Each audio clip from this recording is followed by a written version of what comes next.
తిరుపతిలో రాజకీయ వాతావరణం మరోసారి వేడెక్కింది. హిందూ ధర్మ పరిరక్షణ అంశంపై జరిగిన వ్యాఖ్యల నేపథ్యంలో ఏపీ సాధు పరిషత్ గౌరవ అధ్యక్షులు అట్లూరి నారాయణతో పాటు పలువురు స్వామీజీలు వైఎస్ఆర్సీపీ నాయకుడు భూమన కరుణాకర్ రెడ్డి తీరుపై తీవ్ర ఆగ్రహం వ్యక్తం చేశారు. హిందూ ధర్మ పరిరక్షకులమని మాకు రాజకీయాలు అవసరం లేదని అన్నారు. స్వామీజీలు మాట్లాడుతూ తాము రాజకీయాలకు అతీతంగా హిందూ ధర్మ పరిరక్షణ కోసం పనిచేస్తున్నామని స్పష్టం చేశారు. ధార్మిక అంశాలను రాజకీయాలకు ముడిపెట్టడం సరికాదని వారు అభిప్రాయపడ్డారు. మాకు రాజకీయాలు అవసరం లేదు, మేము హిందూ ధర్మ పరిరక్షకులం అని వారు పేర్కొన్నారు. సాధు పరిషత్ నాయకులు భూమన కరుణాకర్ రెడ్డిపై తీవ్ర వ్యాఖ్యలు చేశారు. ఆయన కాషాయ వస్త్రాలు, హిందూ సంప్రదాయాలపై అనుచిత వ్యాఖ్యలు చేస్తున్నారని ఆరోపించారు. కాషాయంపై విషం చిమ్మడం ఆయనకు అలవాటుగా మారిందని విమర్శించారు. అలాగే తిరుపతిలో కొన్ని పరిణామాల వెనుక ఆయన వర్గం పాత్ర ఉందని ఆరోపిస్తూ అక్కడ అరాచక పరిస్థితులు నెలకొన్నాయని అన్నారు. భూమన తక్షణమే తన వ్యాఖ్యలపై క్షమాపణ చెప్పాలని డిమాండ్ చేశారు. తమను బెదిరించేందుకు ప్రయత్నాలు జరుగుతున్నాయని,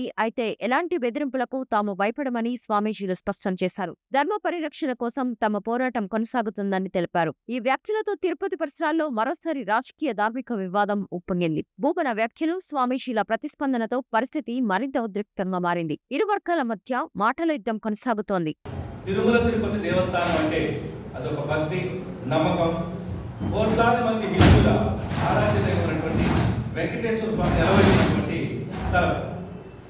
ఇలాంటి పుణ్యక్షేత్రంలో 1-2 పర్యాయాలు చైర్మన్గా చేసినటువంటి ఒక పెద్ద మనిషి మినిమం ఇంగిత జ్ఞానం లేకుండా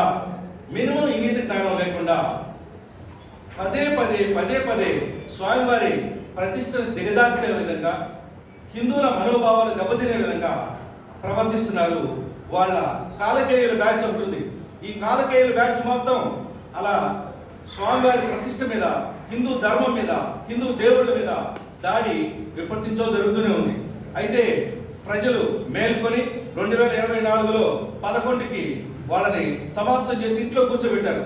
కూర్చోబెట్టినా కూడా ఇంకా ఏ మాత్రం భయము, భక్తి లేకుండా, దేవుడంటే మినిమం భక్తి లేకుండా వాళ్ళు చేస్తున్నటువంటి అరాచకాలు అన్ని ఇన్ని కావు. మీకు ఒక చిన్న ఎగ్జాంపుల్ చెప్తాను. ఏంటంటే ఇప్పటి వరకు ఎంతో మంది స్వతంత్ర భారతదేశంలో ఎంతో మంది తిరుమల తిరుపతి దేవస్థానం చైర్మన్లుగా చేశారు. అలా చేసిన వారు ఎవ్వరు కూడా ఆ పదవి కాలం అయిపోయిన తర్వాత ఎప్పుడూ కూడా వాళ్ళు రాజకీయంగా ఈ టిటిడి మాజీ చైర్మన్ అనే పదాన్ని ఎవరు కూడా ఉపయోగించుకోలేదు. సోషల్ మీడియాలో కానీ, లేదంటే రాజకీయ ప్రసంగాలలో కానీ, లేదా రాజకీయ ప్రెస్ నోట్లలో కానీ ఇక్కడ ఈ తిరుపతి పట్టణంలో ఒక దుర్మార్గం జరుగుతూ ఉంది. దీనివల్ల ఏదైతే ఈ కోట్లాది మంది హిందువులు, వెంకటేశ్వర స్వామి భక్తులు వాళ్ళందరూ ఉన్నారో వాళ్ళ యొక్క మనోభావాలు తీవ్రంగా దెబ్బతింటున్నాయి. అయ్యా కరుణాకర్ రెడ్డి గారు, మీరు ఎక్కడ సిద్ధార్థ జెరాక్స్, ఎక్కడ ఒక రోజుకు 6,000 మందికి దర్శనం చేసే స్థాయికి మిమ్మల్ని వెంకటేశ్వర స్వామి తీసుకొచ్చినా కూడా మీరు కనీసం స్వామి అంటే భక్తి భయం లేకుండా ఇలాంటి అరాచకాలు చేయడం ఎంతవరకు మీకు సమంజసం? మీరు ఒక్కసారి ఆలోచించండి. మీకు ఇప్పటికీ ప్రజలు బుద్ధి చెప్పారు, అయినా సరే మీకు ఎవ్వరికి కొంచెం కూడా జ్ఞానం, బుద్ధి లేకుండా, భయం లేకుండా దేవుడు అంటే ఇంకా కూడా స్వామివారి పవిత్రత మీద, హిందూ ధర్మం మీద, హిందూ దేవుళ్ళ మీద మీ దాడిని కొనసాగిస్తున్నారు. ఇంకా మీరు చూస్తే కనుక మొన్నటి వరకు జరిగింది. అసలు ఈ 19 నుంచి 24 వరకు స్వామివారి దగ్గర జరగని అపచారం లేదు, జరగని కల్తీ లేదు. అన్ని చేసి కూడా తగుదనమ్మా అనుకుంటా ఇప్పుడు వచ్చి అది జరిగిందంట, ఆ చైర్మన్ బాగలేడు, ఈ బోర్డు మెంబర్ బాగలేడు అంటున్నాడు. కొంచెమైనా సిగ్గుండాలి మీ అందరికి కూడా మాట్లాడడానికి.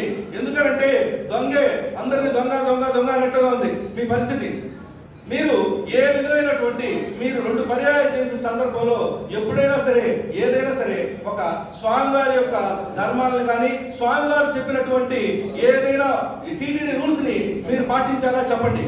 మీ ఎమ్మెల్యేలు కానీ, మీ బోర్డు మెంబర్లు కానీ వేల సంఖ్యలో ఇష్టారాజ్యంగా దాన్ని ఒక ప్రైవేట్ సంస్థలాగా మార్చి చేశారు. అయినా మిమ్మల్ని దేవుడు శిక్షించినా కూడా మీకు ఎప్పటికీ కూడా కొంచెం కూడా జ్ఞానం లేకుండా ఇలా చేయడం అనేది ఎంతవరకు సమంజసం?